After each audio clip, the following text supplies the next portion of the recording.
Un poderoso terremoto se sintió en Chipre, Líbano y Siria.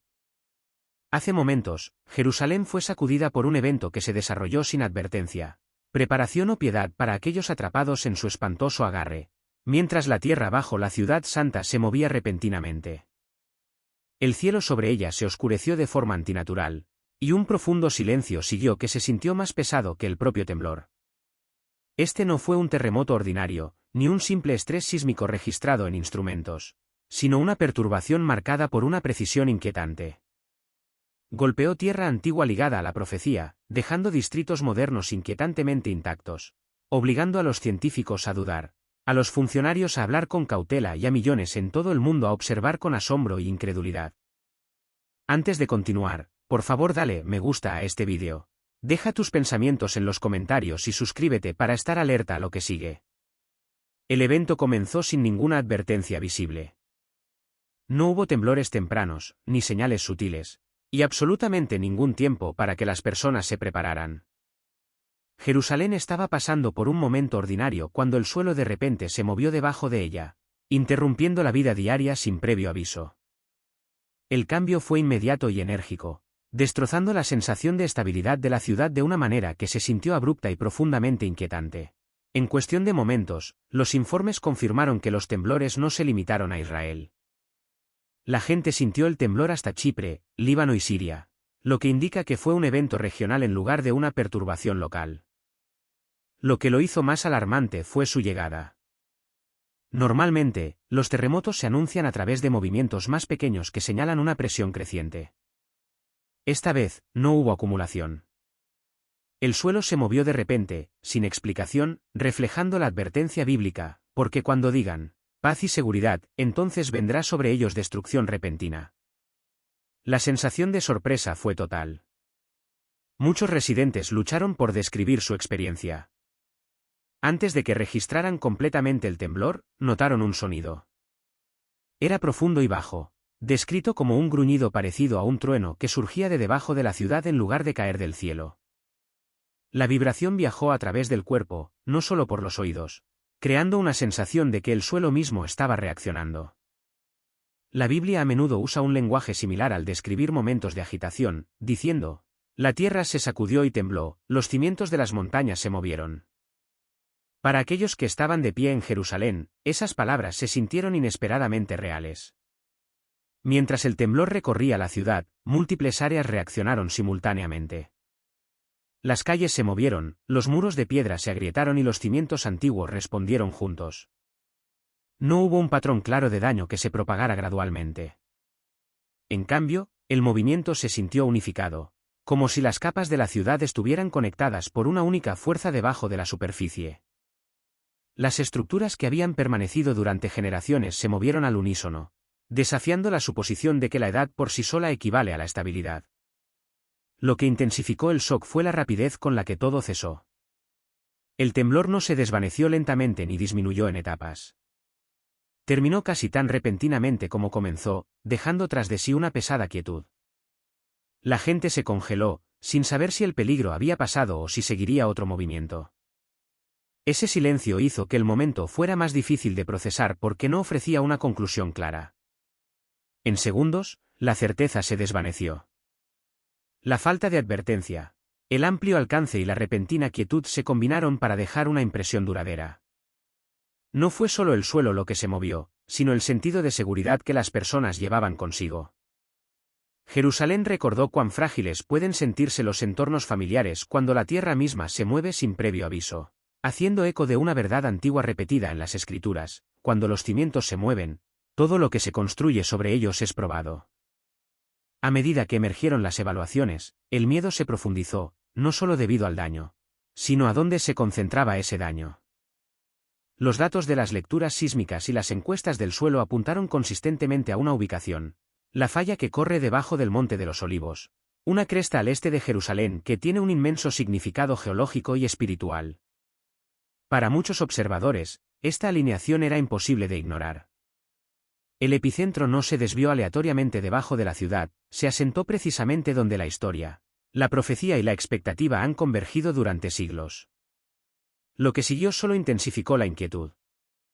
Las áreas más afectadas no fueron los distritos modernos reforzados con ingeniería contemporánea, sino las zonas más antiguas, senderos desgastados por generaciones de peregrinos, callejones estrechos enmarcados por piedra antigua y lugares emblemáticos directamente ligados a la memoria sagrada de Jerusalén. Los muros se movieron donde las oraciones han resonado durante siglos. Las piedras se aflojaron en lugares donde las escrituras han sido leídas, enseñadas y creídas a lo largo de milenios. Mientras tanto, barrios modernos enteros justo más allá de estas zonas informaron poco o ningún impacto estructural, permaneciendo intactos como si hubieran sido omitidos. Los ingenieros se apresuraron a advertir contra la especulación. Desde un punto de vista técnico, explicaron que las variaciones en los métodos de construcción, los materiales y la composición del suelo podrían explicar el daño desigual. El hormigón armado se comporta de manera diferente a la piedra colocada a mano, y los cimientos modernos están diseñados para flexionarse, mientras que los antiguos no.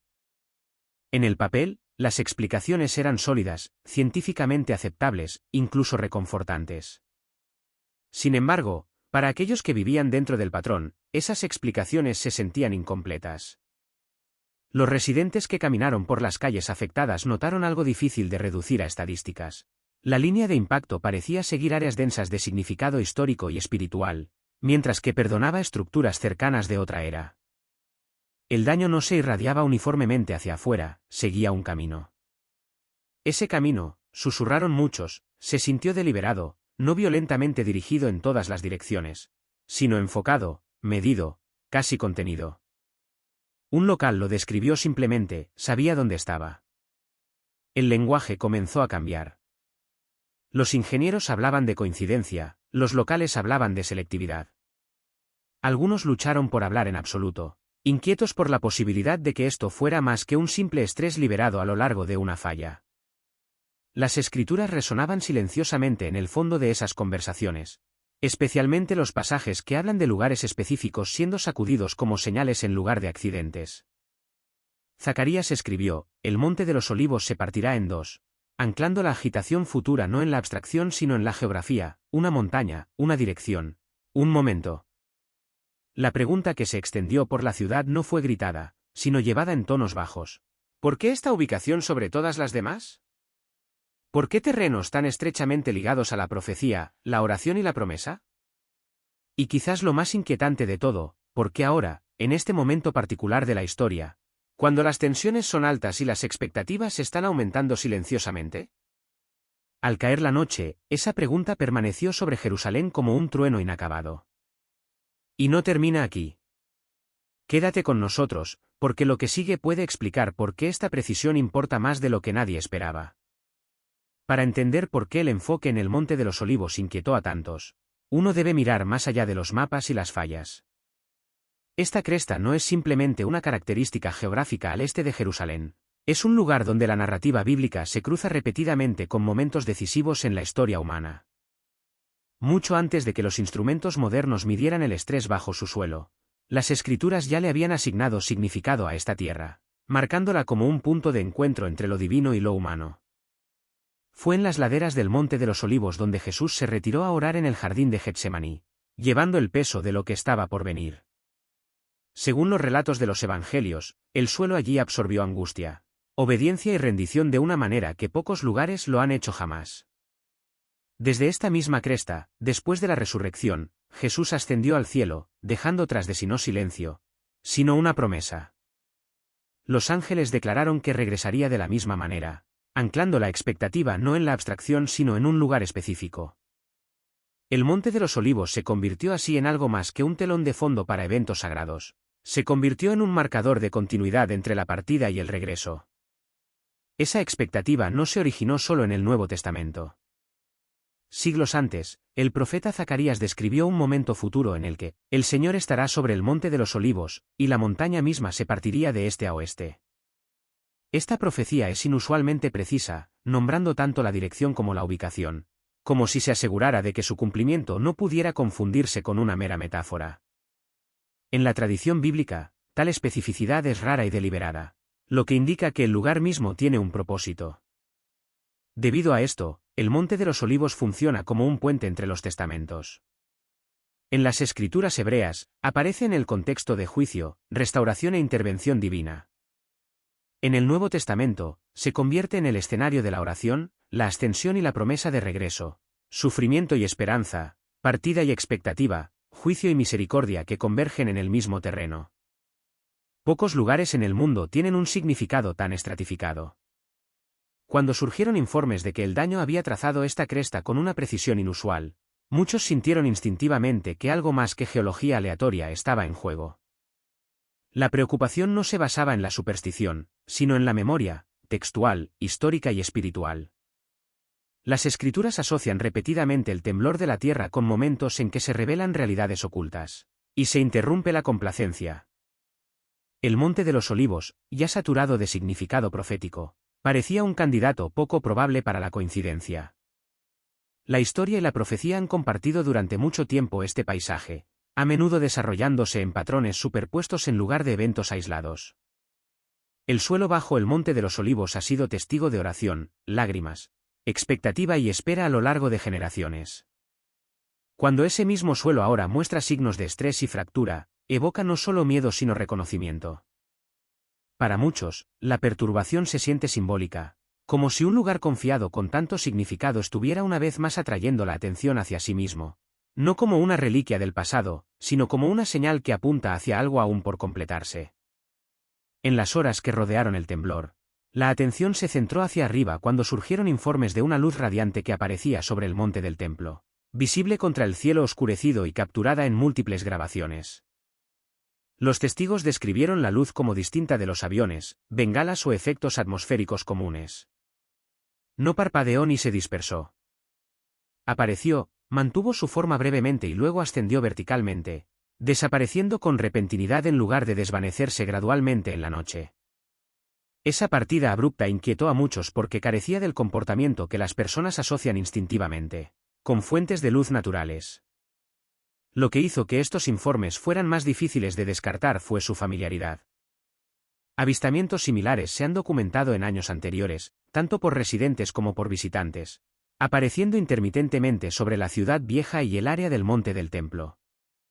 Cada vez, se propusieron explicaciones, ilusiones ópticas, drones, reflejos. Sin embargo, ninguno explicó completamente la consistencia de las descripciones. Una vez más, la luz apareció donde la historia, la fe y la expectativa están densamente estratificadas, atrayendo una atención renovada precisamente cuando el suelo mismo acababa de ser sacudido. Al mismo tiempo, surgieron informes desde abajo. A través de la ciudad vieja, el Monte de los Olivos y el Valle de Cedrón, las personas describieron haber oído sonidos profundos y resonantes que no se parecían a construcciones, aviones o explosiones conocidas. Estos no fueron estallidos agudos, sino gemidos prolongados, de tono metálico, acompañados de vibraciones similares a la presión sentidas a través de paredes y pisos de piedra. Algunos compararon la sensación con estar cerca de una estructura masiva bajo tensión, otros, con algo moviéndose debajo de la tierra en lugar de arriba. Las autoridades reconocieron los informes pero lucharon por ofrecer explicaciones claras. Ninguna actividad militar confirmada coincidió con el momento. Ningún proyecto de construcción explicó la profundidad o la extensión de los sonidos. El equipo de monitoreo no identificó de inmediato una única fuente convencional. La ausencia de claridad solo amplificó la inquietud, especialmente entre aquellos que experimentaron tanto el temblor como los sonidos dentro de la misma ventana de tiempo estrecha. A medida que crecía la incertidumbre, el lenguaje familiar comenzó a resurgir entre los testigos, un lenguaje extraído no de la especulación, sino de las escrituras.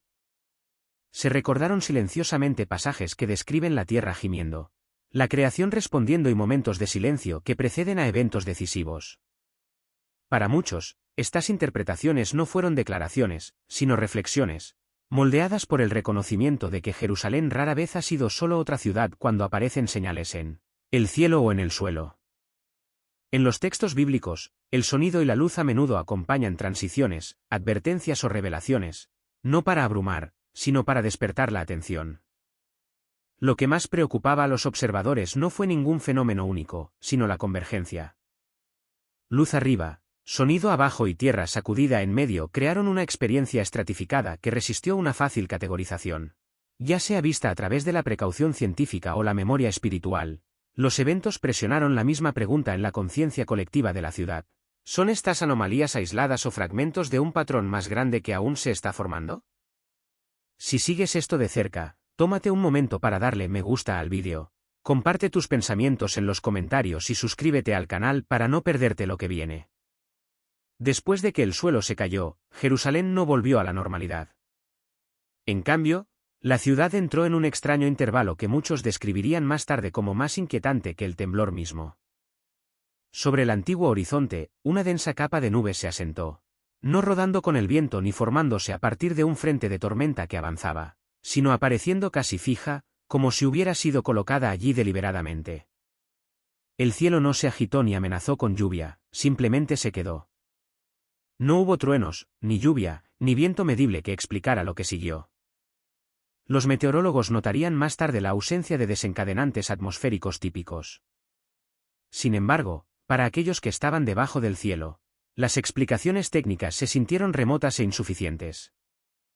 Lo que la gente notó primero fue la luz, o más bien, cómo comenzó a cambiar. La luz del día no se desvaneció naturalmente hacia la tarde. En cambio, se adelgazó de manera desigual, drenándose en un gris antinatural que aplanó el color y la profundidad. Dentro de ese cielo que se oscurecía, algunos testigos informaron de débiles puntos de luz que aparecían sobre la ciudad, brillos pequeños y constantes que no parpadeaban como aviones ni se dispersaban como reflejos. Flotaron brevemente, apenas perceptibles al principio, luego parecieron desplazarse hacia arriba antes de desaparecer, dejando tras de sí más preguntas que certezas. Las luces no dominaron el cielo, pero su presencia inquietó a quienes las vieron precisamente porque no se comportaron como se esperaba. A medida que el cielo continuaba oscureciéndose, el aire mismo pareció cambiar. Muchos describieron una sensación de pesadez, no limitada a los pulmones, sino que presionaba por todo el cuerpo. La respiración se sintió más deliberada. El movimiento se ralentizó sin instrucciones. Los sonidos se ablandaron como si fueran absorbidos antes de que pudieran viajar lejos.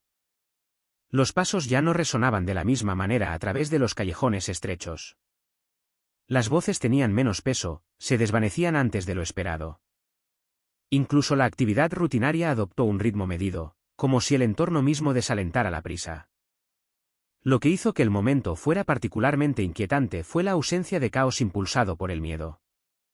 No hubo pánico, ni multitudes corriendo, ni ruido frenético. En cambio, hubo quietud. La gente se detuvo donde estaba, algunos mirando hacia arriba, otros parados en silencio, sin saber por qué se sentían obligados a hacer una pausa. La oscuridad no se sintió violenta ni amenazante de la manera en que lo hacen las tormentas o los apagones. Se sintió vigilante, reflexiva, como si la ciudad hubiera sido puesta en suspensión en lugar de en peligro. El tiempo mismo pareció alterado. Los minutos pasaron sin urgencia. Las conversaciones se volvieron más silenciosas o se detuvieron por completo. Las personas se volvieron conscientes de sus pensamientos de una manera que no lo habían hecho momentos antes. Bajo ese cielo, las suposiciones se sentían frágiles. La confianza se adelgazó. La sensación familiar de control que proviene de la vida rutinaria se debilitó, dejando preguntas en lugar de conclusiones. Las nubes no se movieron rápidamente, ni se intensificaron. Permanecieron, manteniendo su posición sin escalada. Las luces tenues desaparecieron tan repentinamente como habían aparecido. Finalmente, tan sutilmente como había llegado, la pesadez comenzó a levantarse. La luz regresó sin espectáculo. El cielo reanudó sus patrones habituales. Sin embargo, el efecto permaneció. Para muchos en Jerusalén, la quietud que siguió al temblor dejó una marca más profunda que el temblor mismo. Se sintió menos como una secuela y más como una pausa, una interrupción deliberada que invitaba a la reflexión. No una advertencia gritada a través de la violencia, sino un momento tranquilo que obligó a la atención hacia adentro, dejando a la ciudad preguntándose si lo que había pasado era meramente atmosférico, o si el propio cielo había participado brevemente en algo que estaba destinado a ser notado antes de que la vida se apresurara de nuevo. Lo que más ha inquietado a los observadores no es ningún fenómeno único, sino el momento en que se desarrollan estos eventos. El temblor no ocurrió en un vacío. Llegó a la sombra de lo que muchos eruditos bíblicos identifican como el 70º ciclo del jubileo, un periodo tradicionalmente asociado con el reinicio, la restauración y el regreso de la tierra a su propósito designado. En las Escrituras, el jubileo no es meramente ceremonial, marca momentos en los que la historia se dobla. Las deudas se liberan, los límites cambian y la propiedad se redefine. Cuando la perturbación toca la tierra durante una ventana de este tipo, la atención inevitablemente se dirige al significado en lugar de a la mecánica. Al mismo tiempo, los desarrollos que durante mucho tiempo se consideraron simbólicos se han convertido en realidad física. Las novillas rojas, un requisito esencial para los ritos de purificación descritos en la ley antigua, ahora existen y han sido reconocidas públicamente después de siglos de ausencia. Su presencia por sí sola no señala el cumplimiento, sin embargo, elimina una barrera que ha existido durante casi 2000 años. Cuando los requisitos previos que alguna vez se pensaron imposibles se cumplen silenciosamente, el tiempo comienza a sentirse intencional. Sobre la tierra, los cielos han atraído un escrutinio igual. Lunas de sangre que se alinean precisamente con Purim en años consecutivos han reavivado la discusión sobre patrones celestiales ligados a momentos de liberación y amenaza en la historia de Israel. Purim conmemora la supervivencia contra la aniquilación, un escape estrecho escrito en la memoria nacional. Ver eclipses lunares reflejar esa ubicación en el calendario, uno tras otro, ha provocado la reflexión. No porque los eclipses sean raros, sino porque la alineación lo es. En la tradición bíblica, la luna a menudo se vincula con la historia de Israel, reflejando la luz en la oscuridad en lugar de producir la suya propia. Mirando hacia adelante, los eclipses solares cruzarán regiones de Europa cargadas de peso histórico, tierras marcadas por el exilio, la expulsión y el legado no resuelto. Las escrituras a menudo distinguen entre señales ligadas a la luna y las ligadas al sol, asociando una con Israel y la otra con las naciones. La convergencia de ambas dentro de un periodo comprimido ha intensificado la sensación de que el propio cielo está marcando estaciones en lugar de eventos aislados. Lo que destaca no es el espectáculo sino la acumulación.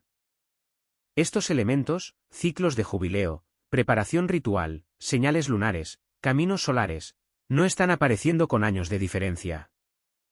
Se están apilando. Cada uno por sí solo podría ser desestimado como coincidencia. Juntos, sugieren impulso, patrones formándose, brechas cerrándose, ventanas estrechándose. Esta sensación de aceleración es lo que muchos encuentran más difícil de ignorar.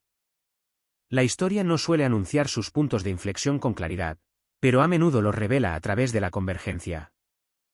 Cuando la tierra, el cielo, el calendario y la antigua expectativa comienzan a resonar entre sí dentro del mismo periodo, la pregunta cambia, no si algo está sucediendo, sino a dónde está llevando. Quédate con nosotros, porque lo que viene después puede revelar cómo el suelo debajo de Jerusalén y las señales sobre él convergen de maneras que pocos esperaban. Mucho antes de que los instrumentos modernos trazaran las fallas bajo Jerusalén, el suelo mismo ya había registrado su propio testimonio. En los últimos años, el trabajo arqueológico en toda la ciudad y sus crestas circundantes ha descubierto capas de destrucción que no se parecen a las secuelas de una invasión, un incendio o una decadencia gradual. En cambio, estos estratos llevan la firma inconfundible de la fuerza sísmica. Muros colapsados en direcciones uniformes, bloques de piedra desplazados juntos, pisos combados como si la tierra se hubiera movido repentinamente debajo de ellos. Estas no son ruinas dispersas, sino fracturas coordinadas preservadas en el suelo como momentos congelados de agitación. Lo que hace que estos descubrimientos sean particularmente significativos es su datación. El análisis de radiocarbono y la tipología de cerámica colocan varias de estas capas de destrucción firmemente en el siglo VIII a.C., alineándose precisamente con el periodo al que se refiere el profeta Amós. Amós abre su mensaje anclándolo 2 años antes del terremoto, un detalle que sugiere que el evento fue tan severo que se convirtió en un punto de referencia nacional. Más tarde, el profeta Zacarías asumiría que su audiencia aún recordaba ese terremoto siglos después, usándolo como una comparación para un futuro momento de intervención divina. La arqueología ahora confirma que esto no fue metáfora, sino memoria. Debajo del Monte de los Olivos, las encuestas subterráneas han identificado estructuras de falla consistentes con actividad sísmica a gran escala, que corre de este a oeste. La alineación es sorprendente, no porque pruebe la profecía, sino porque refleja la especificidad geográfica encontrada en los textos antiguos. Zacarías no habla abstractamente de la tierra temblando, nombra una montaña, una dirección y una transformación.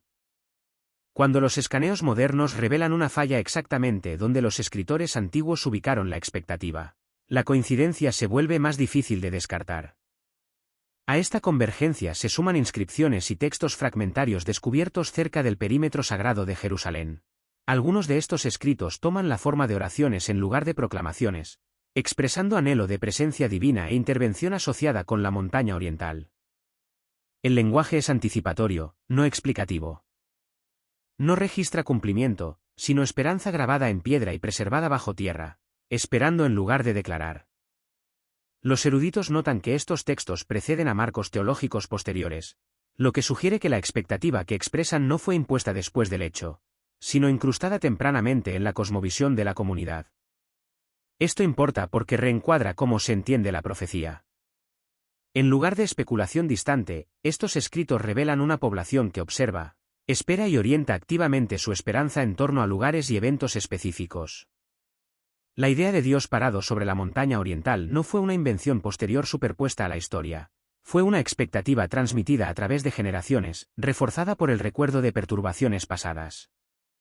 Cuando los temblores actuales perturban el mismo suelo que una vez tembló y recordó la advertencia, los ecos antiguos se vuelven más fuertes. El suelo bajo Jerusalén no solo contiene ruinas, contiene recordatorios. Cada fractura redescubierta sirve como un testimonio silencioso de que la historia ha temblado antes. Y cuando lo hizo, dejó tanto devastación como significado. El pasado, hace mucho tiempo enterrado, ahora presiona hacia arriba nuevamente, preguntando si esas advertencias anteriores fueron simplemente registradas o destinadas a preparar a las generaciones futuras para un momento en que el suelo volvería a hablar. A medida que el polvo se asienta y las preguntas se multiplican, las escrituras ofrecen un marco que resiste tanto la negación como la histeria. En la narrativa bíblica, el temblor rara vez se representa como destrucción aleatoria, es exposición. Revela lo que es estable y lo que solo parecía serlo. El libro de Hebreos habla claramente de un temblor que elimina lo temporal para que lo que no puede ser sacudido permanezca. El énfasis no es la aniquilación, sino la clarificación, no el terror, sino la verdad. Lo que los eventos recientes han expuesto es cuán frágiles pueden ser incluso las estructuras de larga data. La piedra antigua se movió. Terrenos familiares se movieron. Sistemas que se suponían permanentes resultaron vulnerables en segundos. Esa vulnerabilidad se extiende más allá de los edificios. La confianza social, la estabilidad política y la certeza espiritual se ponen a prueba cuando el suelo debajo de ellas se niega a quedarse quieto. El temblor no crea debilidad, la revela. Lo que sobrevive no es lo que parece más fuerte, sino lo que está más profundamente arraigado. Es por eso que la resistencia se convierte en la verdadera medida, no solo la resistencia física, sino la resiliencia espiritual. Jerusalén, considerada durante mucho tiempo el eje de la historia y la fe, ahora refleja una realidad más amplia. Lo que sucede allí rara vez permanece contenido. La ciudad funciona como un espejo, reflejando tensiones, fracturas y preguntas que ya están presentes en todo el mundo. Cuando Jerusalén tiembla, las naciones lo sienten no solo a través de los titulares, sino a través del silencioso reconocimiento de que la inestabilidad ya no es distante o teórica. Debido a esto, la pregunta central comienza a cambiar. En lugar de preguntar, ¿es este el fin?, surge una pregunta más profunda, ¿estamos listos? Las escrituras cambian consistentemente el enfoque de predecir cronogramas a examinar los cimientos. Jesús mismo advirtió contra el pánico, instando a la vigilancia en su lugar, conciencia sin miedo, urgencia sin caos, preparación sin obsesión. Esa preparación implica discernimiento, aprender a distinguir entre ruido y señal. Implica arrepentimiento, no como un gesto dramático, sino como un realineamiento, un alejamiento de la falsa seguridad y la confianza mal ubicada. Y implica vigilancia, no mirar ansiosamente al cielo, sino vivir con claridad, integridad y humildad en el momento presente. El temblor no está destinado a paralizar, está destinado a despertar. Jerusalén ha soportado innumerables agitas a lo largo de la historia. Imperios surgieron y cayeron alrededor de sus muros. Sin embargo, Cada momento de temblor llevaba una lección para aquellos dispuestos a escuchar. La pregunta que las escrituras presionan es simple pero inquietante: cuando los cimientos se mueven, ¿qué permanece en pie? La fe construida sobre el hábito puede flaquear. La identidad ligada a las estructuras puede colapsar. Pero lo que está fundamentado en la verdad perdura. A medida que los eventos continúan desarrollándose, la invitación no es a temer, sino a reflexionar, no a especular sin fin, sino a examinar honestamente. Porque si el temblor revela lo que no puede durar, también revela lo que puede. Si este mensaje resuena contigo, dale me gusta al vídeo. Comparte tus pensamientos en los comentarios y suscríbete al canal para mantenerte conectado a medida que esta historia continúa desarrollándose. Gracias por mirar y gracias por tomarte el tiempo para reflexionar sobre lo que realmente importa cuando todo lo demás comienza a moverse. Manos hacia el cielo, llorando mientras sentían el sonido pasar por sus cuerpos. Otros dijeron que venía del cielo, una voz que parecía moverse por la piedra y el aire por igual. El momento duró solo unos segundos, pero para quienes lo oyeron, pareció eterno. Los científicos respondieron rápidamente. Las estaciones meteorológicas de toda Israel registraron cielos despejados, sin truenos, sin movimientos sísmicos y sin rastro de ninguna fuente acústica. Los expertos no pudieron encontrar explicación. Sin embargo, para los fieles que se encontraban ante los antiguos muros, no se necesitaba explicación. Sus pensamientos se volvieron hacia las palabras de Isaías 27:13, y sucederá en aquel día que se tocará una gran trompeta, y vendrán los que estaban a punto de perecer en la tierra de Asiria, y los que estaban desterrados en la tierra de Egipto, y adorarán al Señor en el Monte Santo en Jerusalén. Para ellos, el sonido no era un misterio de la ciencia, sino un mensaje del cielo, un llamado a despertar, a recordar, a regresar. Era como si la voz de Dios hubiera pasado una vez más sobre Jerusalén, agitando tanto el miedo como la esperanza en igual medida. Cuando el último eco se desvaneció, una profunda quietud cubrió el monte. La gente permaneció inmóvil, sus rostros iluminados por el último resplandor del atardecer, sin saber lo que acababan de presenciar. Y entonces, bajo ese silencio, la tierra misma comenzó a temblar, revelando las primeras señales de algo que había estado enterrado durante mucho tiempo bajo la ciudad de la profecía. Quédate con nosotros, porque lo que siguió a continuación abriría un capítulo que la historia había mantenido oculto durante miles de años. En la ladera oriental de Jerusalén, el valle de Cedrón se extiende entre el Monte de los Olivos y los antiguos muros de la ciudad. El aire allí es seco y quieto, con el aroma de piedra y olivos. Generaciones de peregrinos han caminado por sus estrechos senderos, sin saber lo que yacía oculto bajo sus pies. Fue aquí, en una tranquila cresta del valle, donde se encontró una pequeña abertura en la roca, una entrada que conducía a una cueva olvidada. Dentro, la tierra reveló algo que había dormido en silencio durante siglos. Apoyada contra la pared de la cueva había una figura humana, preservada y atada. El cuerpo estaba sentado erguido, las rodillas pegadas al pecho, envuelto apretadamente en cuerdas ásperas hechas de fibras antiguas. Las hebras se cruzaban una y otra vez, sin dejar libre ninguna parte del cuerpo. Las manos estaban levantadas hacia el rostro, cubriéndolo por completo, como si la persona hubiera intentado esconderse de algo demasiado radiante para contemplar. El polvo y el tiempo se habían endurecido sobre la forma, dándole el color pálido de la piedra circundante. La escena estaba inquietantemente quieta, ni pacífica ni violenta, solo solemne, como si la tierra misma recordara el momento en que fue sellada. Los arqueólogos se movieron con cuidado. Alrededor del cuerpo, encontraron pequeños fragmentos de cerámica y un broche de bronce grabado con letras hebreas antiguas. Cuando se cepilló el polvo, apareció una sola palabra: juzgado.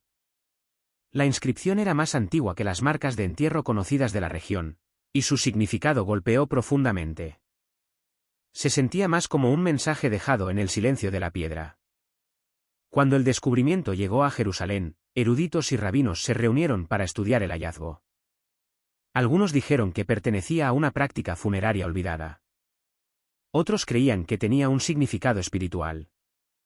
La postura atada, el rostro cubierto, la palabra juzgado, juntos hablaban de la historia más antigua de la humanidad, el hombre escondiéndose de la presencia de Dios.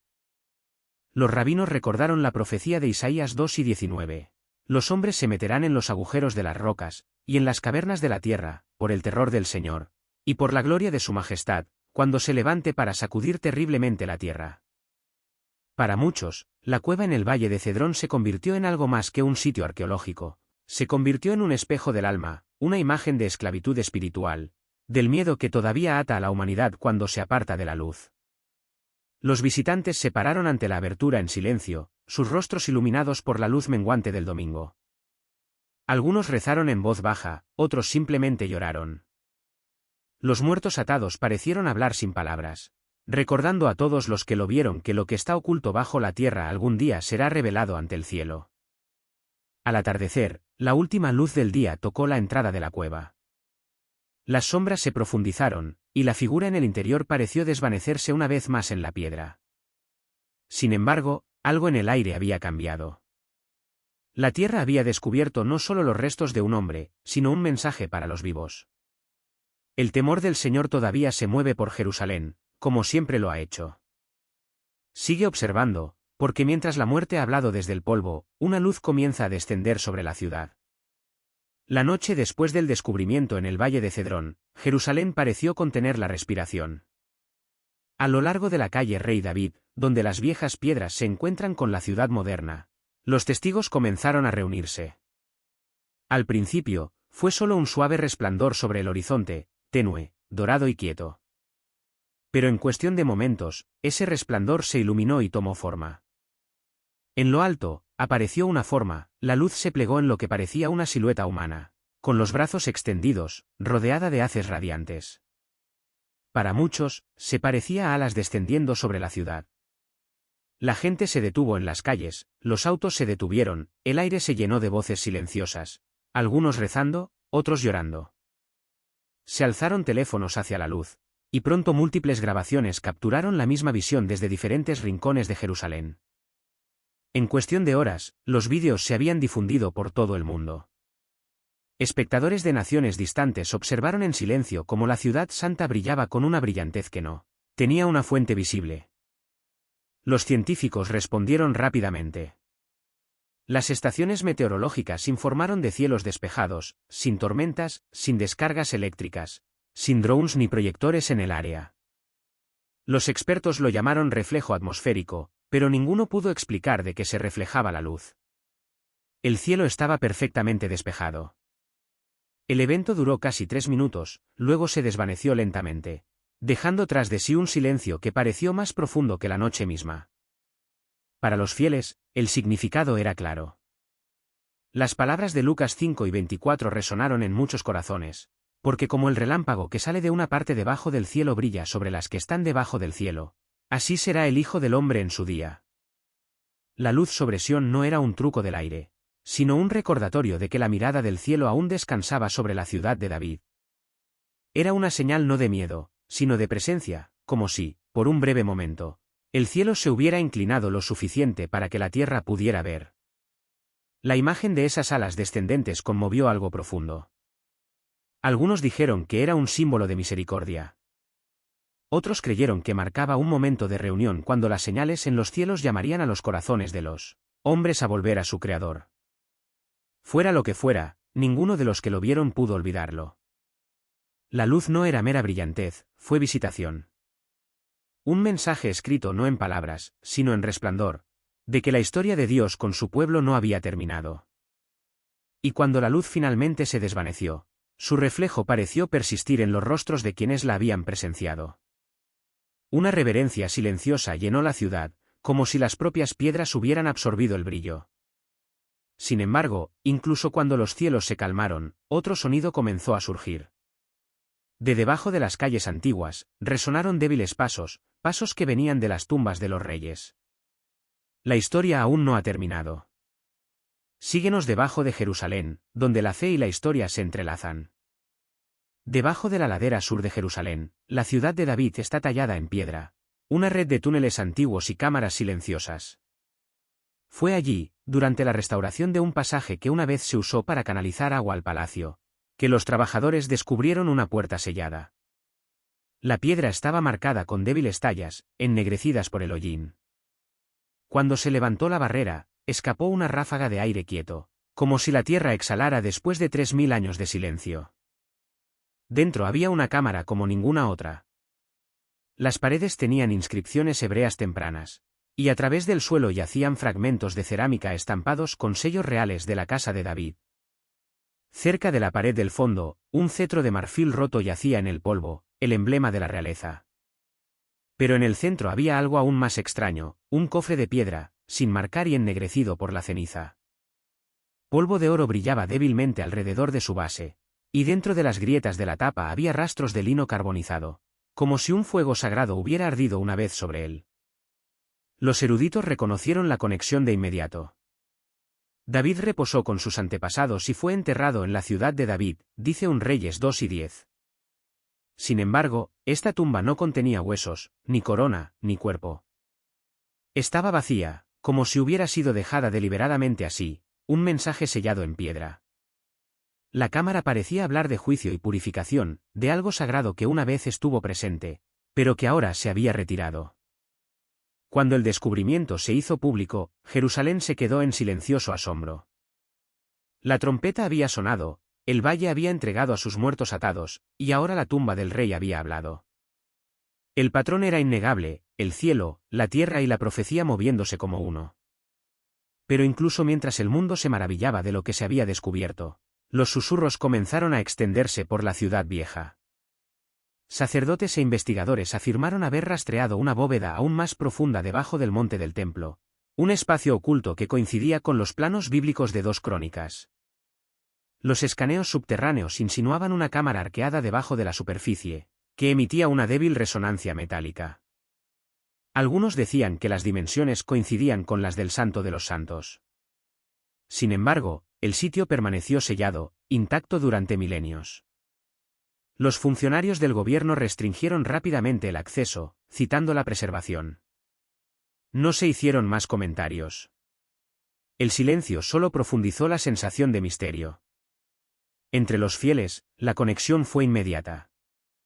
Apocalipsis 11 y 19 hablaba claramente, entonces el templo de Dios en el cielo fue abierto, y dentro de su templo se vio el arca de su pacto. ¿Podría el renacimiento de la tumba real y el redescubrimiento de una bóveda sellada debajo del monte ser algo más que una coincidencia? Para muchos, se sentía como si los dos fueran una sola historia, el eco del primer rey preparando el camino para el regreso del último rey. El hollín en el cofre de piedra, el polvo de oro, la cámara sellada abajo. Todo apuntaba a una narrativa divina escrita no en tinta, sino en tierra y luz. Si fuera cierto, marcaría no solo una maravilla arqueológica, sino una revelación espiritual, el resurgimiento del trono de misericordia y juicio. El arca que desapareció en el misterio regresaría algún día como testimonio antes del fin, oculta antes del diluvio, revelada antes del fuego. Las piedras de Sión, durante mucho tiempo silenciosas, parecieron clamar una vez más, testificando que la historia misma estaba despertando. Al caer la tarde, una extraña quietud se asentó sobre la ciudad de David.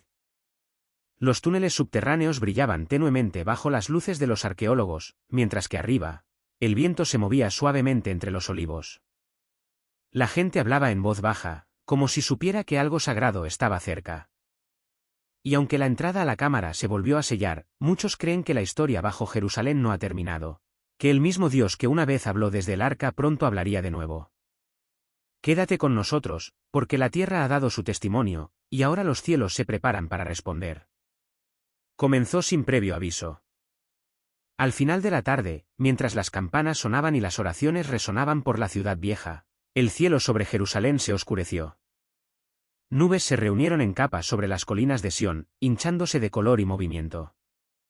En cuestión de minutos, cayó lluvia torrencial, láminas de agua arrasando los estrechos callejones y las calles de piedra caliza. Los mercados del barrio judío, los escalones cerca del muro occidental y los caminos alrededor del monte de los olivos se convirtieron en ríos. Los adoradores corrieron en busca de refugio, apiñándose en sinagogas, iglesias y hogares. Algunos se pararon en los umbrales observando en silencio cómo la ciudad parecía lavarse a sí misma. Los meteorólogos lo llamaron más tarde una anomalía estacional, pero no había nada ordinario en lo que la gente vio ese día. Las nubes no destellaron con relámpagos como en una tormenta normal. En cambio, arcos de luz plateada y azul brillaron a través de ellas, como si la electricidad se hubiera detenido en el aire. El cielo brillaba, temblando, pero la luz aún suspendida, no cayendo. No fue una tormenta de destrucción, sino de asombro, y aquellos que estaban en medio de ella sintieron algo más que lluvia en sus rostros, sintieron el peso del recuerdo. Mientras el agua corría por las calles, arrastró polvo del monte del templo y tierra de la ciudad de David hacia los valles inferiores. Muchos vieron significado en eso, como si la tierra misma estuviera siendo limpiada. La inundación pareció fluir a través de la historia, tocando lugares donde reyes habían reinado, profetas habían llorado, y el Hijo de Dios había caminado. Algunos dijeron que era solo el tiempo. Otros dijeron que era un bautismo, una señal de que la ciudad estaba siendo lavada en preparación para algo más grande. El versículo de Génesis 9 y 13 regresó a muchos corazones. He puesto mi arco en las nubes como señal de mi pacto. Aunque no apareció ningún arco iris, los arcos de luz sobre Jerusalén llevaron la misma promesa. El pacto aún estaba en pie. La lluvia que cubrió las piedras de Sión no fue castigo sino profecía, un recordatorio de que la misericordia sigue al juicio, y la purificación sigue al fuego. Durante horas, la tormenta descargó sin descanso. El sonido del agua que corría se mezcló con el canto de oración que surgía de todos los cuarteles. Judíos y cristianos por igual hablaron de la misma sensación de que los cielos hablaban de nuevo, llamando a la ciudad a recordar su pacto. Cuando la lluvia finalmente amainó, charcos de agua reflejaron la tenue luz del atardecer, convirtiendo cada calle en un espejo. La gente salió lentamente, sus ropas empapadas, sus rostros levantados hacia el cielo. No hubo truenos, ni miedo, solo reverencia. Los ancianos susurraron que nunca habían visto tal lluvia. Los niños rieron mientras chapoteaban en el agua, sin darse cuenta de la solemne belleza que los rodeaba. El aire olía a piedra, mirra y renovación. Por un momento, toda la ciudad pareció respirar al unísono, purificada, tranquila, viva. Entonces vino el silencio después de la inundación. El cielo se despejó, dejando una suave neblina sobre las colinas. Las aguas comenzaron a drenarse. Y debajo de la calma, un temblor más profundo se agitó. Debajo de la tierra empapada, otro valle se abría, el lugar una vez conocido como el Valle de Juicio, donde los profetas hablaron de naciones reunidas y destinos pesados. Jerusalén había sido lavada, el pacto recordado, y los cielos habían dado su señal. Pero la historia no había terminado. La tierra también se estaba preparando para hablar una vez más. Al suroeste de la ciudad vieja, donde los muros de Jerusalén dan paso a acantilados escarpados y terrazas de piedra, se encuentra un lugar temido y olvidado, el Valle de Hinnom. Es un barranco tranquilo ahora, bordeado de olivos y sombreado por los gritos de aves distantes. Los turistas recorren sus senderos, sin saber que bajo sus pasos una vez ardieron fuegos que nunca se apagaron. Este era el Valle del Sacrificio, el lugar donde los reyes antiguos apartaron sus rostros de Dios, y donde los ídolos se alimentaron de las vidas de los niños. Los profetas lo llamaron Topet, una palabra que aún tiembla de dolor. Fue allí, durante un estudio posterior a la gran tormenta, que un equipo de arqueólogos desenterró varios fragmentos de urnas cerca de una terraza derrumbada. La tierra era oscura, casi negra, con olor a ceniza. Al cavar más profundo, encontraron trozos de tablillas de arcilla, chamuscadas y rotas, su superficie grabada con letras de la forma más antigua de hebreo. Un fragmento llamó la atención del investigador principal. Debajo de capas de hollín, tenues líneas formaron una oración. Después de limpiar y escanear, la inscripción se hizo clara: el fuego regresará. Las palabras golpearon como un eco del pasado. El equipo trabajó en silencio, documentando cada pieza con reverencia. No eran ofrendas, ni ídolos, sino restos de advertencia, quizás escritos por quienes presenciaron el juicio del valle siglos atrás. Las cenizas que una vez consumieron a los inocentes ahora arrojaban una voz de arrepentimiento. Lo que había sido un lugar de desafío se había convertido en un testimonio de recuerdo para los creyentes. El descubrimiento fue mucho más allá de la arqueología. El Valle de Hinnom había sido durante mucho tiempo el símbolo de la justicia divina, la imagen de la que nació la palabra Gehenna, infierno. Sus fuegos habían representado tanto el castigo como la purificación.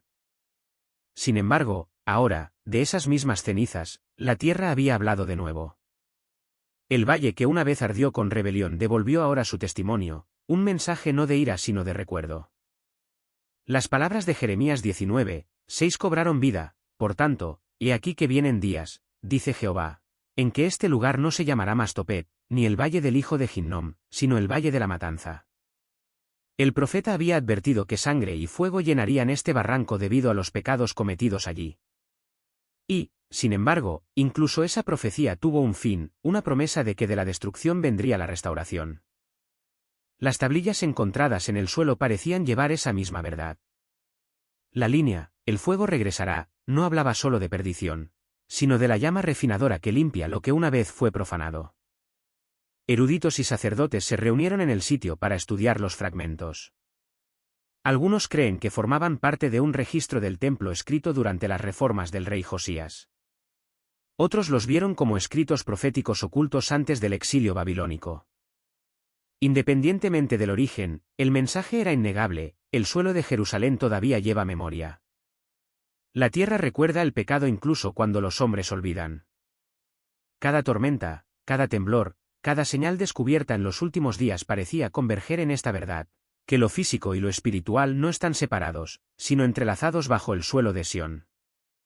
Al ponerse el sol detrás de las colinas, una luz dorada bañó el valle.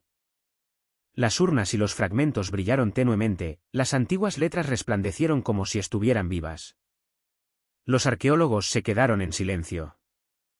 Algunos dijeron que sintieron calor surgir del suelo, aunque el aire estaba fresco. Era como si el valle mismo estuviera respirando de nuevo, no en maldición, sino en confesión. Para la gente de Jerusalén, el descubrimiento conllevaba tanto miedo como esperanza. El valle una vez conocido por la muerte había arrojado un mensaje de advertencia, sí, pero también de misericordia. El fuego puede regresar, pero no se envía para destruir a los fieles, viene para purificar, para preparar al mundo para lo que vendrá. A la luz de esto, el valle de Hinnom ya no era una herida, era un testigo.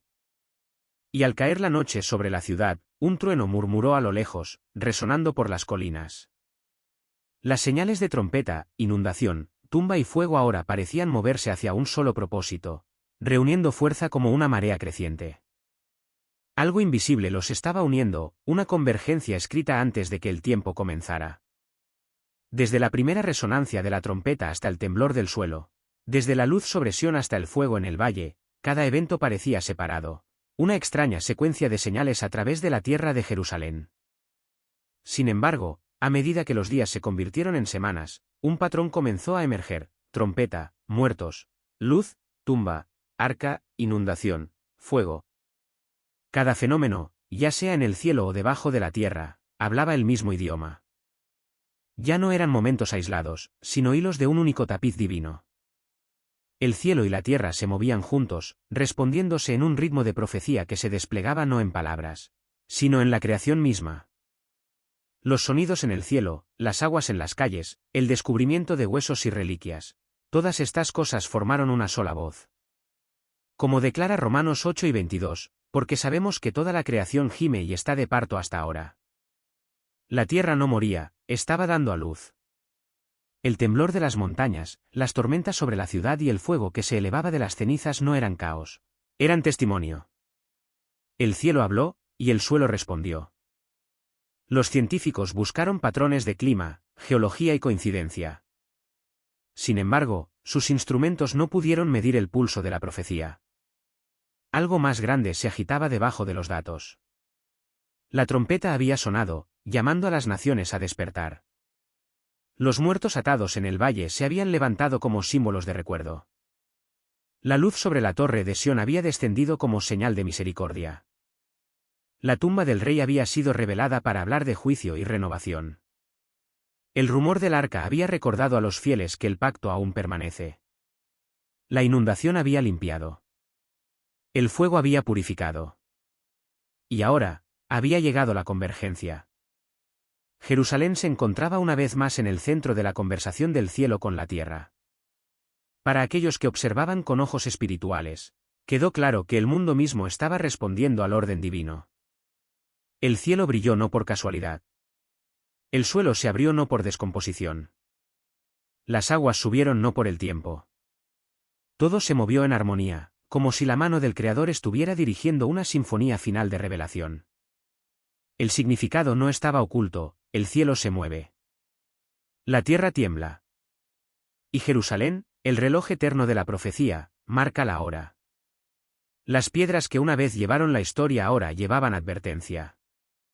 El aire se sentía cargado de propósito, como si trompetas invisibles estuvieran afinando para un sonido aún por venir.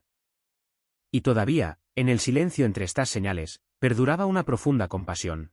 La misericordia de un Dios que advierte antes de actuar. Esto no era caos, era orquestación. Cada elemento, sonido, agua, luz, polvo, llama, respondió al mismo mandato. La trompeta llamó, la inundación limpió, los muertos testificaron, el arca se agitó bajo la piedra, el valle recordó su fuego. Y a través de todo, una verdad continuó surgiendo. La creación misma estaba testificando que su rey estaba cerca. En todas las edades, Jerusalén ha estado como un espejo del cielo, una ciudad elegida no por su fuerza, sino por su simbolismo. Es el corazón de la profecía, la medida del tiempo, el lugar de encuentro del juicio y la misericordia. Ahora, mientras las señales convergen sobre y debajo de sus colinas, ese antiguo reloj ha comenzado a sonar de nuevo.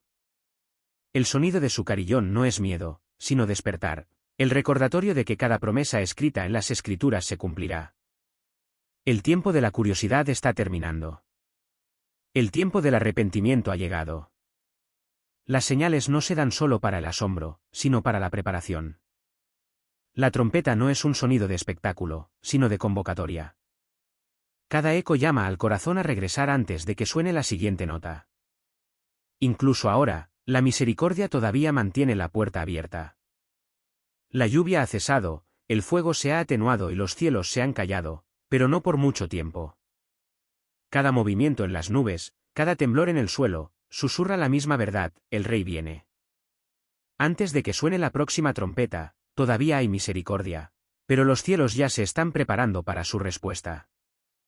La historia de estas señales no se cuenta para generar miedo, sino para despertar corazones. Desde la trompeta sobre el monte del templo hasta el fuego en el valle de Hinnom, cada evento habla una verdad, que el cielo no ha olvidado la tierra. Jerusalén se encuentra una vez más en el centro de una conversación divina, un recordatorio de que la profecía no es historia antigua, sino realidad viva. Si estas palabras han conmovido tu espíritu, deja que te guíen hacia la oración. Comparte este mensaje para que otros puedan escuchar lo que la creación ya está declarando, que el Rey está cerca. Observemos no con curiosidad, sino con reverencia. Escuchemos el próximo sonido que sacudirá tanto el cielo como la tierra. Quédate con nosotros, porque las señales no terminan, se están acumulando. Y a medida que lo hacen, que nuestros corazones se encuentren despiertos, arrepentidos y listos para el regreso de aquel que fue, que es y que ha de venir. Y ella aprendió que este nuevo descubrimiento apoya. El rey Salomón es una figura intrigante porque la Biblia hace. Durante muchos años, los historiadores debatieron la existencia de la tumba del rey Salomón, que se decía que contenía una parte de su inmensa riqueza, ya que nadie que afirmara conocer su paradero pudo localizarla. El rey Salomón sigue siendo una figura fascinante, y la Biblia detalla su reinado sobre vastos territorios. Sin embargo, un giro significativo de los acontecimientos ocurrió cuando un grupo de arqueólogos israelíes de la Universidad Hebrea de Jerusalén se embarcó en una excavación del templo perdido del rey David. En un giro sorprendente, descubrieron el lugar de descanso final de su hijo, el rey Salomón. Este descubrimiento sugiere que lo que pensábamos saber sobre la ubicación y el contenido de la tumba podría haber sido fundamentalmente erróneo. En este episodio, lo explicaremos con más detalle. Golpea ese botón de me gusta para mí, déjame un comentario abajo y comparte este vídeo con tus amigos. Y empecemos. Antes de entrar en materia, compartamos información importante sobre el rey Salomón. Salomón, también conocido como Jedidías, fue un rey judío de la antigua Israel e hijo del rey David, sucediéndolo en el trono. Es reconocido como uno de los últimos gobernantes de una Israel y Judá unidas. Notablemente, Salomón construyó el primer templo en Jerusalén, dedicándolo a Yahvé, oh Dios. Es famoso por su inmensa riqueza, sabiduría y poder, y es considerado uno de los 48 profetas judíos.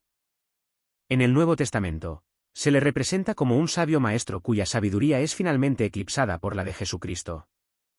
El Corán también lo honra como un profeta musulmán importante. Además, fuera de los relatos bíblicos, Salomón es a menudo reconocido como un mago y exorcista asociado con varios amuletos. Descubriendo la tumba del rey Salomón, un equipo de científicos y arqueólogos encabezado por Elad Mazar de la Universidad Hebrea de Jerusalén hizo el notable descubrimiento de la tumba de Salomón en la ciudad de David. Esto siguió al importante hallazgo arqueológico de la doctora Mazar en 1986, cuando descubrió una monumental puerta de entrada, inicialmente datada en el siglo IX a.C., ubicada a unos 150 metros al norte de la ciudad de David en el área de Ofel. En ese momento, Mazar no tenía pruebas suficientes para conectar la puerta de entrada con el rey Salomón y optó por no afirmar tal afirmación. En 2009, regresó para excavar el sitio de Ofel una vez más. A medida que su equipo descubría capas que datan del periodo del primer templo y reunía más hallazgos, Mazar comenzó a reevaluar la datación de la puerta de entrada. Con la nueva evidencia en mano, concluyó que probablemente databa del siglo X a.C., alineándola con la era del rey Salomón. ¿Por qué confiar en el descubrimiento arqueológico de Mazar? La doctora Elad Mazar fue una científica excepcional con un profundo respeto por el método científico. Como arqueóloga, uno de sus principios rectores era: debemos dejar que las piedras hablen. La difunta Ersel Sanks enfatizó sus calificaciones en un artículo de 2007 en Biblical Archaeology Review, afirmando que su competencia profesional no sería cuestionada. Mazar es considerada una científica bíblica, que traza hábilmente conexiones entre las narrativas bíblicas y la evidencia arqueológica. A diferencia de muchos eruditos modernos, ella no tuvo reparos en integrar la Biblia en su investigación. Sus hallazgos incluyen más de 30 bullas, una de las cuales la emocionó particularmente. A diferencia de muchos científicos y eruditos que a menudo ven la ciencia y la religión como adversarias, Mazar abrazó la armonía potencial entre las dos. Su experiencia jugó un papel crucial en este importante descubrimiento, que curiosamente no tuvo como objetivo específico localizar la tumba de Salomón, sino algo aún más grande. Mientras excavaba la sección más antigua de Jerusalén en busca del palacio del rey David, Mazar y su equipo tropezaron con un segmento masivo de muro que medía unos 210 pies de largo, conocido en árabe como la Cueva de los Reyes. Este segmento presentaba una puerta de entrada, una torre de esquina y una estructura real. El gran tamaño del muro llevó a los arqueólogos a sospechar que podría ser parte de un edificio más grandioso, posiblemente un templo o palacio, lo que alimentó su emoción por un posible vínculo con el reinado del rey Salomón. La datación por radiocarbono confirmó que el sitio data de la época de Salomón. Mazar señaló que esta fue la primera vez que se encontró una estructura de ese periodo que se alinea con las descripciones de los edificios del rey Salomón en Jerusalén. ¿Pero podría haber sido construido por otro rey y no por Salomón? Sigue mirando. Mazar aclaró que había muy pocos reyes del siglo X capaces de construir tal estructura, principalmente David y Salomón.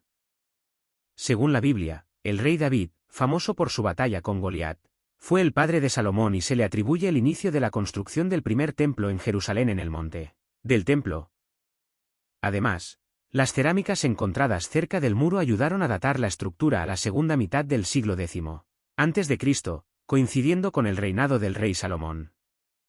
Entre los descubrimientos se encontraban vasijas de almacenamiento de loza de aproximadamente 3 pies de altura, 1 metro, una de las cuales llevaba una inscripción hebrea que la identificaba como perteneciente a un funcionario gubernamental de alto rango. Significado arqueológico e histórico. El descubrimiento del templo del rey Salomón ha sido durante mucho tiempo un objetivo principal para los arqueólogos, y el hallazgo reciente de un segmento de muro en el área de Ofel representa un hito histórico. Esta área, una de las secciones más antiguas de Jerusalén, se cree que es la ubicación del palacio del rey David. Este importante descubrimiento ha arrojado nueva luz sobre la historia de la zona, reforzando las tradiciones bíblicas que sitúan al rey Salomón, el legendario monarca de la antigua Israel, en la ciudad de David. Este hallazgo es crucial ya que apoya la representación bíblica de Salomón como un gobernante poderoso que presidía un vasto reino, contrarrestando las visiones minimalistas que lo retratan como un mero líder tribal insignificante. La ciudad de David, llamada así por el rey David, padre de Salomón, es considerada la parte más antigua de Jerusalén, situada al sur de la actual ciudad vieja. Se cree que es el asentamiento original donde David estableció su capital después de conquistar Jerusalén a los jebuseos. Excavaciones extensas en esta área han revelado numerosas estructuras y artefactos antiguos que iluminan la historia temprana de Jerusalén. Conocida como Wadi Ilbe, la ciudad de David es reconocida como el núcleo original de la antigua Jerusalén durante las edades de bronce y hierro. Se encuentra en la parte sur de la cresta oriental de Jerusalén, flanqueada por el valle de Cedrón al oeste y el valle de Tiro-Peón al este, justo al sur del monte del templo. El sitio contiene restos de la Edad de Bronce Media, incluida una red defensiva que rodea el manantial de Gión. Entre los descubrimientos significativos se encuentran la gran estructura de piedra y la estructura de escalones de la Edad de Hierro. Ambas han provocado debates académicos en curso sobre sus conexiones con el rey David o periodos posteriores. Uno de los descubrimientos notables en la ciudad de David es el túnel de Siloé, también conocido como el túnel de Ezequías, construido para canalizar agua a la ciudad. Este túnel ejemplifica las avanzadas capacidades de ingeniería de los antiguos habitantes de Jerusalén. Aunque tradicionalmente atribuido a Ezequías, excavaciones recientes han sugerido que el túnel puede ser más antiguo. Además, también se han desenterrado restos del período romano, como el estanque de Siloé y la calle Escalada. Hoy en día, estas áreas excavadas forman parte del Parque Nacional de las Murallas de Jerusalén, administrado por la Autoridad de Naturaleza y Parques de Israel y operado por la Fundación Elad David. El parque está situado en Wadi Ilbe, adyacente al barrio palestino de Siluán en Jerusalén Este, que limita con un asentamiento israelí. Otro descubrimiento importante es la gran estructura de piedra, que algunos creen que pueden ser los restos del palacio del rey David. Si se conecta con David y Salomón, este edificio sustancial subraya el papel de la ciudad de David como centro de poder y gobierno durante sus reinados. A pesar de los descubrimientos innovadores recientes, los arqueólogos anteriores se enfrentaron desafíos para localizar definitivamente las tumbas reales asociadas con Salomón o sus sucesores. Varios factores pueden explicar esta brecha histórica. La vastedad de la ciudad de David puede haber dejado algunas áreas inexploradas en excavaciones anteriores, o las tumbas podrían haberse perdido o dañado con el tiempo debido a la turbulenta historia de guerras e invasiones de Jerusalén, con estructuras antiguas potencialmente enterradas bajo construcciones posteriores.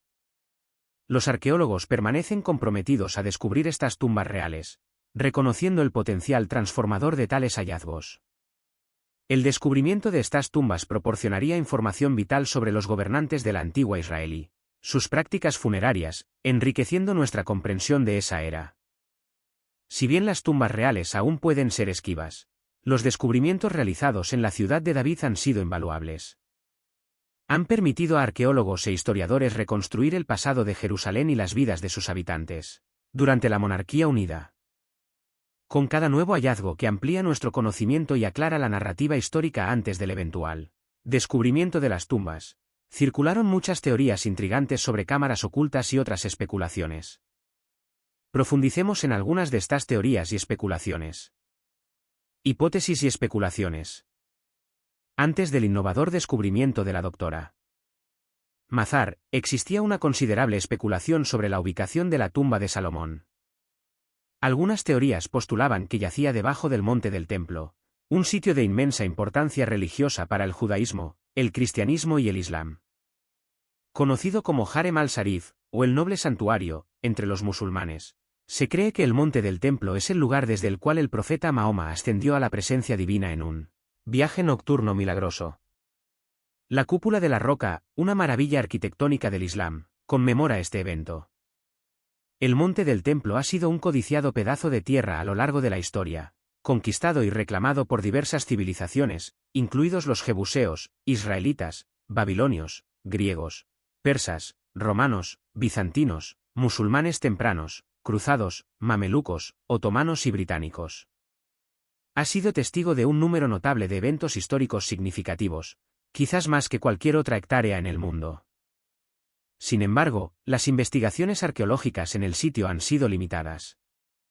Como lugar de culto activo, está gobernado por un consejo islámico conocido como el Waqf, que ha prohibido constantemente las excavaciones, considerándolas actos de profanación. aparte de algunas exploraciones encubiertas de sistemas de cuevas y túneles por aventureros europeos afines del siglo XIX y un trabajo arqueológico menor realizado por los británicos entre 1938 y 1942 durante las renovaciones de la mezquita Al-Aqsa. Las capas históricas debajo del monte del templo han permanecido en gran parte intactas. En consecuencia, incluso si la tumba de Salomón estuviera ubicada allí, sería extremadamente difícil de localizar sin una excavación adecuada. Las teorías sobre cámaras ocultas debajo del monte del templo siguen siendo solo eso, teorías no probadas sin evidencia concreta. Además, ciertos relatos y tradiciones históricas hacen referencia a entierros reales en las proximidades del monte del templo. Textos antiguos sugieren que los reyes, incluido Salomón, podrían haber sido enterrados cerca del sitio sagrado, lo que aumenta la intriga que rodea la ubicación de la tumba de Salomón. Una razón para considerar que la tumba de Salomón podría estar cerca del monte del templo es su asociación con el primer templo, también conocido como el Templo de Salomón, construido por Salomón y sirviendo como un lugar vital de culto para los israelitas. Dada la importancia del templo, es lógico que el sitio de entierro de Salomón también pudiera estar cerca. Hay aún más teorías. Algunos textos antiguos insinúan cámaras ocultas y pasajes secretos debajo del monte del templo, lo que implica la existencia de habitaciones o túneles donde se ocultaron objetos importantes, posiblemente incluidas tumbas reales. Sin embargo, sin la capacidad de explorar estas áreas, confirmar tales relatos sigue siendo difícil. El trabajo arqueológico limitado alrededor del monte del templo aún no ha arrojado evidencia definitiva de la tumba de Salomón, y tales investigaciones a menudo se realizan con extrema precaución para evitar perturbar el sitio. Si bien se han descubierto numerosos artefactos y estructuras interesantes, el misterio de la tumba de Salomón sigue sin resolverse. Si la tumba de Salomón estuviera situada en el monte del templo, como sugieren algunas teorías, sería un descubrimiento innovador para los arqueólogos y para aquellos interesados en la historia y la religión. Sin embargo, esta no es la única teoría sobre la ubicación de la tumba. ¿Qué otras hipótesis han surgido con el tiempo? Exploremos más a fondo. Una ubicación notable es la cueva de Sedequías, también conocida como las canteras de Salomón, que abarca 5 acres debajo del barrio musulmán de la ciudad vieja de Jerusalén. Esta extensa cantera subterránea de piedra caliza se cree que proporcionó la piedra para el primer templo del rey Salomón y es la cantera más grande de Jerusalén. La duradera piedra caliza meilique encontrada aquí era ideal para construcciones reales. La cueva tiene una historia rica, incluidas leyendas de que el rey Sedequías se escondió allí de los soldados babilonios y sus conexiones con los masones. Si bien estas historias son en gran parte especulativas, la cueva ahora está abierta al público para visitas guiadas, aunque ciertas áreas permanecen cerradas por seguridad o excavación en curso. Otro sitio potencial es el túnel de Ezequías, que forma parte del antiguo sistema de agua de Jerusalén y se ha sugerido como un posible escondite para la tumba de Salomón. Excavado durante el reinado del rey Ezequías en preparación para una invasión asiria, este túnel conecta el manantial de Gihón con el estanque de Siloé y atraviesa la ciudad, revelando secciones del muro occidental y sitios históricos importantes como la Puerta de Warren. Otras ubicaciones propuestas para la tumba de Salomón incluyen el monte Sión, que tradicionalmente se asocia con la ciudad de David. Sin embargo, esta teoría se basa en una idea errónea, ya que se cree que el lugar de entierro real del rey David se encuentra dentro de la propia ciudad de David. ¿Qué es el casco de la salvación? Pablo enumera el casco de la salvación como la quinta parte de la armadura de Dios.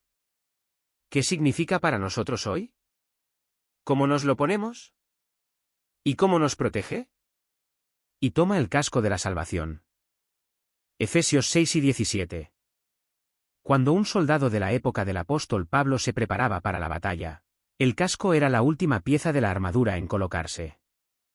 De hecho, sin el casco, un soldado estaría tan vulnerable que el resto de la armadura sería de poca utilidad. La declaración de Pablo, toma el casco de la salvación, es la descripción más corta dada a cualquiera de las piezas de la armadura. Requería casi ninguna explicación en términos de su valor. ¿Cómo era el casco romano? El casco romano, conocido como galea, podía variar bastante en diseño, ya que la producción en masa no existía en ese momento y cada casco se creaba individualmente. También hubo alguna variación en el diseño del casco con el tiempo durante la vida del imperio. Generalmente, los cascos estaban hechos de metal, aunque los soldados más pobres o los soldados de los primeros días del imperio pueden haber tenido cascos de cuero, fortificados con piezas de metal. El valor más obvio del casco era proteger contra golpes en la cabeza. Los cascos generalmente tenían protectores para las mejillas para proteger contra golpes en la cara y una pieza de metal en la parte posterior para proteger contra golpes en la nuca. Además, a principios del siglo I, los cascos comenzaron a incluir un reborde en la frente para proteger los ojos. Para entender por qué Pablo describió la salvación en términos de un casco, tenemos que mirar más de cerca qué es la salvación. ¿Cómo define la Biblia la salvación? Salvación significa ser salvado, recibir liberación. Para los cristianos, la salvación significa recibir la liberación del castigo del pecado. Nota lo que dijo Pablo sobre de que somos salvos y por qué somos salvos. Pero Dios demuestra su propio amor hacia nosotros, en que mientras aún éramos pecadores, Cristo murió por nosotros. Mucho más entonces, habiendo sido justificados por su sangre, seremos salvos de la ira por medio de él. Porque si cuando éramos enemigos fuimos reconciliados con Dios por la muerte de su Hijo, mucho más, habiendo sido reconciliados, seremos salvos por su vida. Romanos 5, 8-10. ¿De qué ira somos salvos? Es la ira de Dios contra el pecado. Como todos hemos pecado, la pena que todos enfrentaríamos sin el sacrificio de Jesucristo es la muerte eterna. Porque la paga del pecado es muerte, pero el don de Dios es vida eterna en Cristo Jesús nuestro Señor. Romanos 6-23. La salvación y la vida eterna son dones que Dios desea grandemente dar a la humanidad. Porque esto es bueno y aceptable delante de Dios nuestro Salvador, que desea que todos los hombres sean salvos y lleguen al conocimiento de la verdad. 1 Timoteo 2, 3-4. Esa salvación, o liberación del pecado, abre la puerta para que nos unamos a la familia de Dios, para vivir para siempre con Él como sus hijos. Y así, el casco de la salvación no se trata exclusivamente de la liberación del pecado o de vivir para siempre, sino de vivir para siempre como hijos de Dios. Se trata de ser libres del pecado y pertenecer a una familia eterna donde el mal ha sido desterrado para siempre. ¿Cómo recibimos la salvación? La salvación, como señala Pablo en Romanos 6-23, es el don de Dios. No es algo que nos ganamos. Sin embargo, ¿se nos da la salvación simplemente sin importar lo que hagamos en esta vida? La Biblia nos dice, arrepiéntete, y que cada uno de ustedes sea bautizado en el nombre de Jesucristo para el perdón de los pecados, y recibiréis el don del Espíritu Santo. Hechos 2:38. Para recibir el perdón de los pecados, debemos arrepentirnos y ser bautizados. También debemos caminar en los caminos de Dios. Por lo tanto, despojados de toda inmundicia y del desbordamiento de la maldad, recibid con mansedumbre la palabra implantada, que es capaz de salvar vuestras almas. Santiago 1:21. ¿Qué tiene que ver un casco con la salvación? Un casco protege a un soldado contra golpes dañinos y mortales en la cabeza. En sentido espiritual, el casco de la salvación proporciona esperanza y protege la mente contra cualquier cosa que pueda desorientar o destruir al cristiano, como el desaliento o el engaño. Pero nosotros, que somos del día, seamos sobrios, vestidos con la coraza de la fe y del amor, y como casco la esperanza de la salvación. Porque Dios no nos ha destinado a la ira, sino a obtener la salvación por medio de nuestro Señor Jesucristo. 1 Tesalonicenses 5, 8-9. El casco de la salvación nos da esperanza. El autor del libro de Hebreos compara la esperanza con un ancla, dándonos estabilidad y la capacidad de resistir las peores tormentas. Así Dios, determinando mostrar más abundantemente a los herederos de la promesa la inmutabilidad de su consejo, lo confirmó con juramento, para que por dos cosas inmutables en las cuales es imposible que Dios mienta, tengamos un fuerte consuelo, nosotros que hemos huido para asirnos de la esperanza que se nos ha propuesto. Esta esperanza tenemos como ancla del alma, segura y firme, y que entra dentro del velo. Hebreos 6, 17-19. La promesa de Dios de cumplir su parte en traer la salvación a nosotros no puede romperse. El apóstol Pedro se refiere a esta esperanza como algo vivo, algo que no puede decaer ni corromperse. Es algo que nos motiva y sustenta espiritualmente a lo largo de nuestras vidas. Bendito sea el Dios y Padre de nuestro Señor Jesucristo, que según su abundante misericordia nos ha hecho nacer de nuevo a una esperanza viva por la resurrección de Jesucristo de los muertos, a una herencia incorruptible, incontaminada e inmarcesible. 1 Pedro 1, 3-4. En un mundo donde nada es permanente, la promesa de salvación, hecha posible por el sacrificio de Jesucristo, nunca se desvanece. Representa estabilidad en un mundo inestable. Da esperanza en las peores circunstancias, permitiéndonos luchar contra la desesperación y el desaliento. El casco de la salvación protege nuestra visión. El casco también protegió los ojos del soldado, permitiéndole mantener la visión física. La visión espiritual permite al cristiano fijar su mirada en la meta, avanzando sin distracciones ni desvíos. Por tanto, también nosotros, rodeados como estamos de una nube de testigos tan grande, despojémonos de todo peso y del pecado que tan fácilmente nos envuelve, y corramos con paciencia la carrera que tenemos por delante, puestos los ojos en Jesús, el autor y consumador de nuestra fe, quien por el gozo que le fue propuesto soportó la cruz, despreciando la vergüenza, y se ha sentado a la diestra del trono de Dios. Hebreos 12, 1-2. El apóstol Pablo dio un ejemplo de seguir adelante con los ojos puestos en la meta en todo momento. Y instó a los hermanos de la iglesia de Filipos a hacer lo mismo. No que ya lo haya alcanzado, o que ya sea perfecto, sino que sigo, para ver si puedo asir aquello para lo cual fui también asido por Cristo Jesús. Hermanos, yo mismo no considero haberlo asido, pero una cosa hago.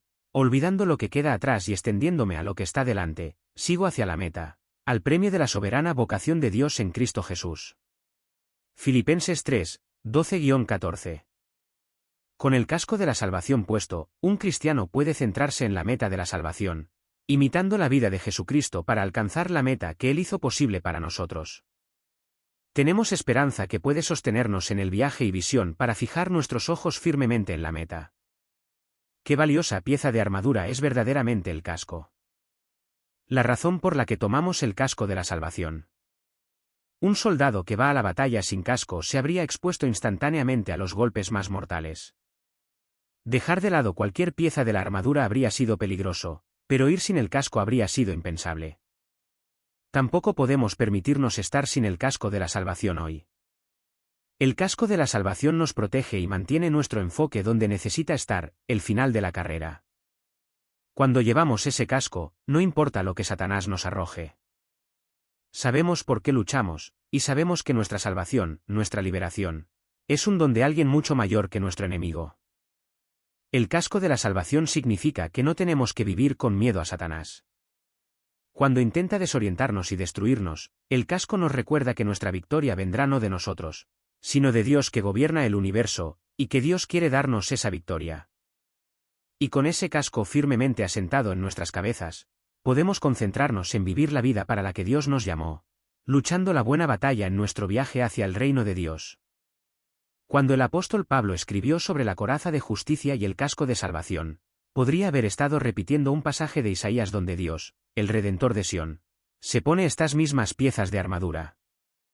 Porque se vistió de justicia como de coraza, y de salvación como de casco, se vistió de vestiduras de venganza por atavío, y fue revestido de celo como de un manto. Isaías 59, 17. La salvación es el objetivo final para un cristiano. La armadura para llegar allí es indispensable. Ponte el casco de la salvación ahora. ¿Cómo ponerse la armadura de Dios? En nuestra guerra con Satanás, su sociedad y nuestras debilidades humanas, necesitamos ayuda espiritual. Dios provee la poderosa armadura de Dios para protegernos y darnos la victoria. Dios provee estos 6 aspectos de la vida cristiana, más la oración, versículo 18, para fortalecernos y protegernos, y en última instancia, ayudarnos a triunfar en nuestras batallas espirituales. Cada pieza de la armadura de Dios es esencial.